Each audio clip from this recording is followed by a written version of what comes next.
Well, hey guys, Jonathan with you once again. Welcome aboard to the Daily Message. So good to have you here. You never know when one particular idea can be really transformative. I keep these videos short. The goal is to give you daily motivation that's going to get you moving forward because we all need it. I was up super early this morning. It's dark, it's cold, I had a training ride. So I needed to hear from me this morning. We all need that little bit of daily encouragement. Now, make sure you're subscribed. Hit the subscribe buttons wherever you are seeing them here. It makes a big difference, and there is a whole bunch of links under here which are gonna really help you with some great stuff. You can book me for coaching, you can book me for speaking, so go and check out those links because I think they can make a big difference in your life. Yesterday, we talked about a really powerful quote from US President Theodore Roosevelt. Today, we're talking about another great figure of history. We're talking about Winston Churchill, of course. The British wartime Prime Minister, World War II, made a huge difference to world history, but a few years ago, I read a 700-page biography of his life, and the stuff that most people are not familiar with is the level of difficulty, setback, suffering, hardship that he came from.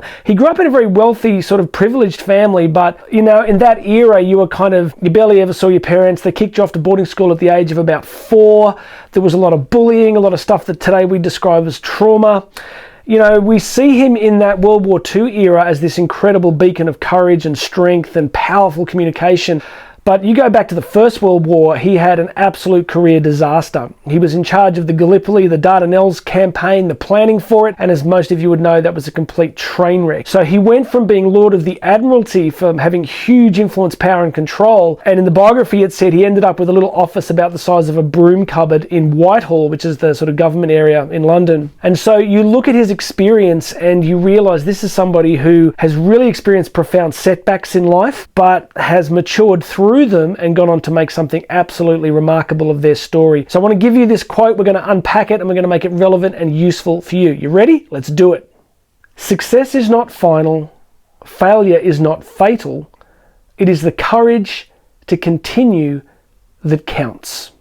All right, as always, there is a much longer version here. There's a podcast version underneath the video. I'd love you to go and check that out because I break this open a lot more, but let's keep this short for the video version. Success is not final. We inhabit a culture where we are presented with people who look as though they finally arrived, right? We've got sports stars, we've got A-listers, we've got Instagram influencers. We've got all these phenomenal people who, at least on the surface, look like they have reached the pinnacle of human experience. Well, the truth is that no matter where you are in life, whether you have the most extraordinary life, no success is final, right? For two reasons. One is it can be taken away, and second is that, you know, life goes on.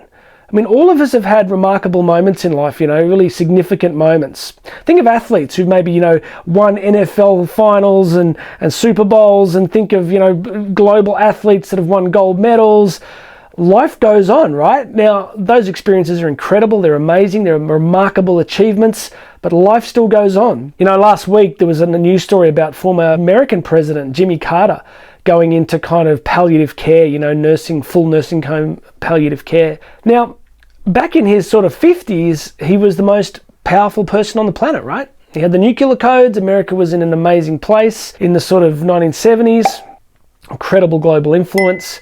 And now he's in a nursing home. And look, we're all destined to get older, but my point is that you can look at anybody and say, wow, they're so successful, they're so powerful, but life goes on. So as Churchill says, no success in our life is ever going to be permanent. And if it was, we'd stop trying, right? Like we would just eventually just plateau and never try again. And the next part of this quote, of course, is that no failure is final. And I think his life proved that, of course. You know, I mean, the Gallipoli campaign was an absolute disaster. It looked exactly like his career was over. And how many of you right now watching this have experienced profound failure in life? You've tried stuff, it didn't work, you've had massive setbacks, but you find a way to press on. So no success is permanent, no failure is final. And of course what he says is what really matters is the courage to keep going, this persistence piece, right? So the filter on that, the distinction is that we want to keep persevering in things that work. I mean, there is no prize for persevering in dysfunctional habits and strategies that don't actually do anything. But there is something remarkable about this human experience of one more day, just keep going, keep growing, keep moving forward. So wherever you're at today watching this, whether you're in a moment of success or it feels like a moment of failure for you in life, maybe things aren't working that well,